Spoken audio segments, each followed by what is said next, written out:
요즘 대면형 주방 많이 하던데 여기는 일자네요. 이 집은 주방 폭이 그렇게 넓지 않기 때문에 좁고 긴 주방에서 억지로 대면형 구성하는 것보다 이게 훨씬 더 효율적이에요. 폭이 좁은 데다가 아일랜드를 끼워 넣으려면 충분한 크기가 나오지 않기 때문에 동선도 불편해집니다. 그런데 지금처럼 일자로 구성했더니 어때요? 인덕션, 싱크볼, 조리대까지 충분히 들어가고 냉장고장 앞쪽으로 응접실까지 구성할 수 있잖아요. 대면형 주방이 꼭 능사가 아닙니다. 조건이 안 되는데 대면형을 고집하면 쓰기 아주 불편한 주방이 될 수 있어요.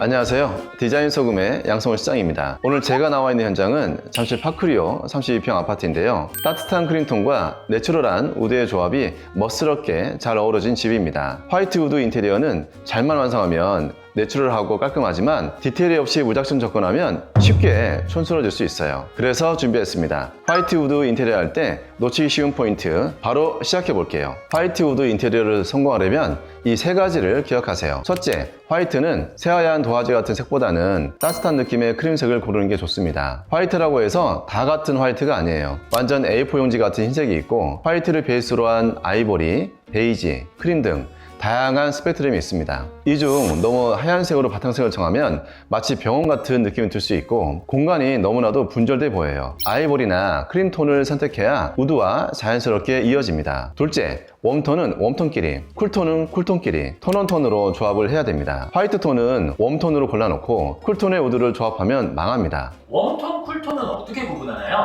우드는 채도가 빠지거나 약간 회색기가 있으면 쿨톤이고요. 붉은빛이나 노란빛이 들면 웜톤이에요. 벽지도 마찬가지로 그레이 색상이면 쿨톤, 베이지, 아이보리, 크림 계열이면 웜톤입니다. 웜톤과 쿨톤이 만나면 촌스러워요. 웜톤은 웜톤끼리, 쿨톤은 쿨톤끼리 꼭 맞춰줘야 합니다. 웜톤, 쿨톤 구분하기가 어려우신 분들은 디자인 소금의 첫 영상을 참고해주세요. 우드는 진할수록 매력인데요. 붉은색이 많이 들어간 우드는 피하는 게 좋습니다. 금방 질리고 촌스러워질 수 있어요. 셋째, 보통 화이트 우드 인테리어 하면 벽과 바닥, 가구 정도만 생각하시는데 천장에 포인트를 주면 집안의 분위기가 확 달라집니다. 지금 이 현장은 현관과 주방 천장에 톤 다운된 우드를 적용했는데요. 각 영역 컬러만으로 자연스럽게 구분되면서 아늑하고 세련된 무드를 연출할 수 있었어요. 이렇게 천장에 우드 필름을 적용할 때는 주의해야 할 점이 한 가지 있습니다. 바로 나뭇결의 방향인데요. 천장의 우드결과 바닥의 원목마루의 결 방향을 일치하도록 구성해야 집이 훨씬 넓어 보이고 깔끔한 느낌을 줄 수 있습니다. 그럼 이제 이 세 가지 원칙을 중심으로 완성한 이번 현장의 비포, 애프터를 현관부터 보여드리겠습니다. 늘 말씀드리지만 현관은 집의 전체적인 분위기를 파악할 수 있는 예고편과 같은 공간이에요. 그래서 현관을 디자인할 때는 집 내부에서 사용한 소재들을 이용해서 연결성 있게 설계하는 게 좋습니다. 현관 천장에 우드 포인트가 있죠? 이게 주방하고 연결되는 디자인이에요. 천장의 우드가 따뜻한 크림톤의 가구 그리고 벽체와 만나면서 화이트 우드 인테리어를 엿볼 수 있는 거죠. 만약 천장에 우드 포인트가 없었다면 단정하긴 하지만 이 공간이 뭔가 지루했을 거예요. 그래서 우드로 시선을 확 끌어주면서 세련된 현관을 완성했습니다. 예전 현관은 짙은 우드가 양쪽 면에 들어가 있어서 비좁은 골목길 같은 느낌이었는데요. 깔끔하게 화이트 톤으로 바탕색을 정리하고 신발장 하부를 띄우면서 간접 조명을 넣었더니 훨씬 개방감이 느껴지는 공간이 됐어요. 바닥 타일도 1200에 1200각의 초대형 타일을 적용해서 매질 라인을 최소화하고 디딤석도 크게 만들어서 더 넓어 보이도록 했습니다. 이렇게 디딤석을 크게 만들면 시각적으로 훨씬 현관이 커 보여요. 또 신발을 벗는 공간이 너무 넓으면 지저분한 바닥을 맨발로 짚어야 되기 때문에 불편할 수 있거든요. 그래서 가능한 디딤석을 크게 만드는 게 좋습니다. 그리고 현관에 전신거울을 많이 넣는데요. 이것도 디테일이 있습니다. 너무 뚱뚱하게 만들거나 바닥과 천장에서 좀 떨어져 배치하면 오히려 공간이 좀 낮게 느낄 수 있어요. 여기는 폭 550의 전신거울을 바닥부터 천장까지 쭉 올려 붙였는데요. 폭이 넓은 거울은 그냥 거울이지만 폭이 좁은 거울은 디자인적 아이템이 됩니다. 세련된 디자인은 물론 공간이 높아 보이는 효과까지 얻을 수 있습니다. 마지막으로 현관에서 살펴볼 건 중문이에요. 패브릭 유리를 적용해서 집에 들어오자마자 산뜻한 느낌이 들도록 했는데요. 여기서 중요한 건 중문의 폭입니다. 문짝이 너무 넓으면 불편해요. 폭이 850이면 충분해요. 이것보다 더 커지면 문이 회전 운동을 하면서 쉽게 파손될 수 있습니다. 지금처럼 양기형 유리 중문을 구성하면 평소에는 주 출입문만 사용하고 부피가 큰 짐들을 옮길 때에는 양쪽을 개방해서 편리하고 안전하게 쓸 수 있습니다. 일괄소등 스위치도 빨 수 없겠죠? 이거 있고 없고가 체감이 확 다릅니다. 인테리어 할 때 일괄소등은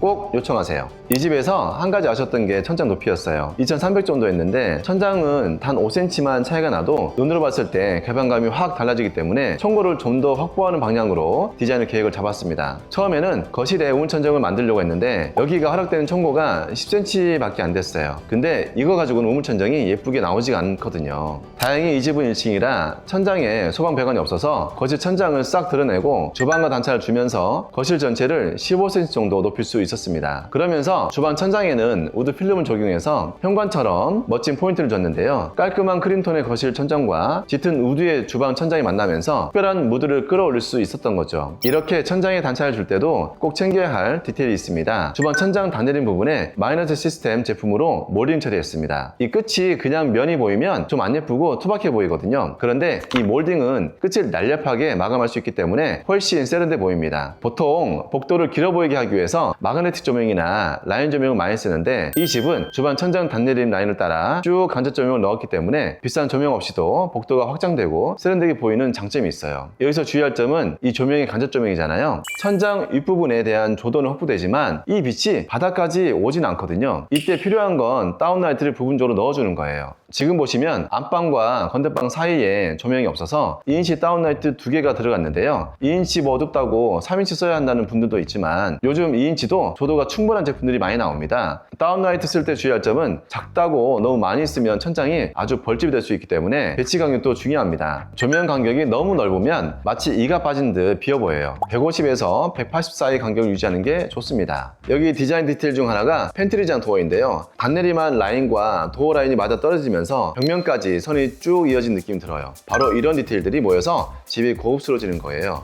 또 디자인 소금의 시그니처가 하나 더 있죠. 발목등은 안방에서 주방으로 나올 때 그리고 입구방에서 주방으로 들어갈 때 자동으로 켜지도록 위치 잡았습니다. 발목등이 있으면 정말 편하고 좋아요. 인테리어 할 때 꼭 잊지 마세요.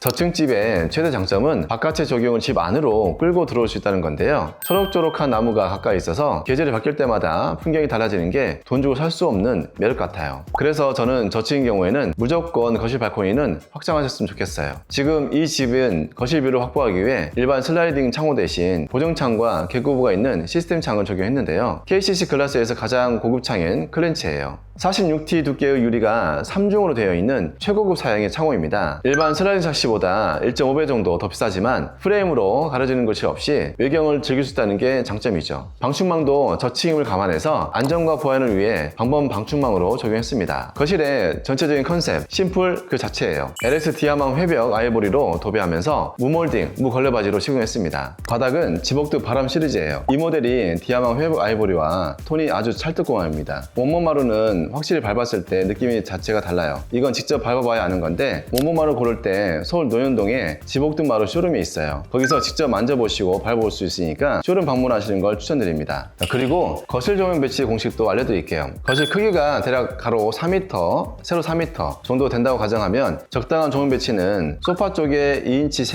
3개, TV 쪽은 별빛 조명 12W짜리 1개, 중앙부에는 1.5인치 다운라이트 4W짜리 4개를 배치하면 됩니다. 마지막으로 거실에 시스템 에어컨 설치할 때 대부분 단내림을 하게 되거든요. 이 내려온 단을 어떻게 처리를 하느냐가 또 중요합니다. 지금 여기 현장은 주방 단내림과 마찬가지로 몰딩을 써서 좀 더 세련되게 마감했어요. 단내림한 양쪽 부분에는 간접 조명을 넣어서 은은한 분위기를 연출했습니다. 발코니로 나가는 토윈도어 앞에는 가구도어를 설치해서 자연스럽게 가려졌는데 이 가구도어 라인도 에어컨 단내림에 맞췄어요. 이런 사소한 것들이 전체적인 디자인 완성도를 높여줍니다. 이 집에서 가장 변화가 많았던 주방이에요. 예전 주방은 전형적인 기역자 주방이었는데 평수 대비 너무 협소하고 짧은 구조였어요. 특히 주방 진입부 쪽에 냉장고가 있어서 안 그래도 좁은 주방이 더 답답하게 느껴졌습니다. 제가 주방 인테리어 하면서 늘 강조하는 거지만 냉장고가 이렇게 입구에 있으면 안 돼요. 두께와 부피가 있기 때문에 너무나도 답답해집니다. 최적의 냉장고 위치는 싱크볼, 쿡탑과 가까운 위치에 지금처럼 냉장고의 정면이 보이도록 두는 거예요. 기존에 메인 주방과 붙어있던 냉장고장 자리를 분리시켜줬고요. 메인 주방은 맞은편 방향으로 옮겨서 일자로 쭉 길게 레이아웃을 바꿨습니다. 이렇게 할 수 있었던 이유가 주방 발코니를 확장했기 때문이에요. 메인 주방의 크기가 이 집처럼 작은 경우엔 차라리 확장을 하고 주방을 넓게 쓰는 게 낫습니다. 요즘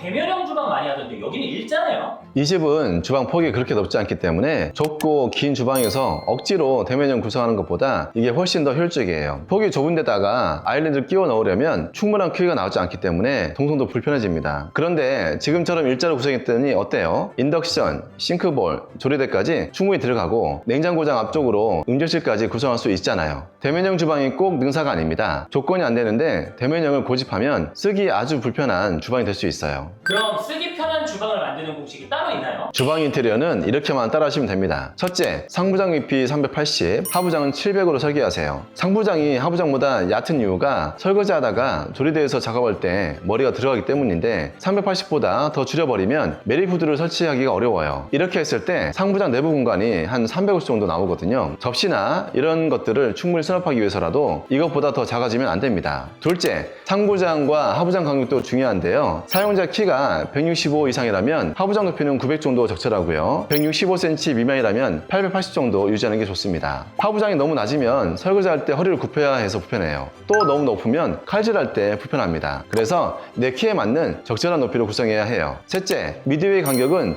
650에서 680 사이로 설계하세요. 이게 중요한 게 우리가 자주 쓰는 걸 상부장 하부에 두게 되거든요. 문을 딱 열었을 때 아래쪽에 둔 물건들이 한눈에 들어오는 높이가 최적의 높이입니다. 이게 너무 높아버리면 쓸 때마다 까치발 들고 봐야 해서 스트레스예요. 키가 165cm 미만이라면 미드웨이는 650, 165cm 이상이라면 680으로 설정하세요. 이 몇 cm 차이가 큰 차이가 싶으시겠지만 막상 써보면 확 체감될 만큼 차이가 큽니다. 한 가지 팁을 더 드리면 콘센트 위치를 미드웨이에 넣지 말고 상부장 하부에 넣으면 훨씬 세련되고 고급스럽게 마감할 수 있어요. 또 물이 닿지 않는 부분이기 때문에 안전하기도 합니다. 마지막으로 주방 노출된 벽 마감은 반드시 타일이나 필름으로 하세요. 요리를 하는 곳이다 보니 때와 얼룩이 잘 생기기 때문에 도배로 해두면 금방 지저분해져서 크게 후회할 수 있습니다. 주방 창문도 시스템 창을 적용했는데요. 창문 주변 벽체를 앞으로 빼내서 마감하면 블라인드를 받아줄 수 있는 턱을 만들 수 있어요. 이런 것들도 좀 더 고급스럽게 마감하는 디테일입니다. 냉장고장 뒤편으로는 팬트리가 있어요. 팬트리장은 깊이가 700이 넘는다면 활용도를 잘 따져봐야 합니다. 너무 깊은 선반장은 사용하기 어렵기 때문에 이럴 때는 차라리 가구도를 달고 내부에 오픈형 시스템 선반을 기역자로 설계하는 게 유리해요. 그러면 나머지 공간은 통로이자 청소기 같이 키가 큰 물건을 세워둘 수 있고 수납된 짐들도 도어를 열면 한눈에 보이기 때문에 편리합니다. 여기 주방에 사용한 도어재는 한솔 클레이 크림이에요. 한때 무광 패트가 깔끔하다고 인기 많았는데 이게 약간 고급스러움이 덜했거든요. 도장이 확실히 고급스럽긴 한데 단가도 비싸고 유지관리가 불편하잖아요. 한솔 클레이 크림은 패턴이 도장 같은 느낌이라 때가 잘 눈에 띄지 않고요. 고급스러운 질감이라 추천할 만합니다. 광고가 아닌 찐 후기입니다.